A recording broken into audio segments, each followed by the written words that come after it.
Hari ni ada kereta kawan Almira nak tukar bearing. Mana bearing dia?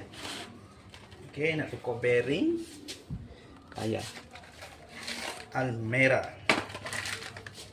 Okey. Dan saya pun ada baru beli mainan baru buat. Okey. Baik. First kali korang kena buka tayar lah. Okey, buka tayar. Lepas tu keluarkan apa ni, tie rod end. Ni saya tak buat lah video sebab ni saya dah banyak dah buat video ni. Lepas tu keluarkan drive shaft. Okey. Keluarkan drive shaft.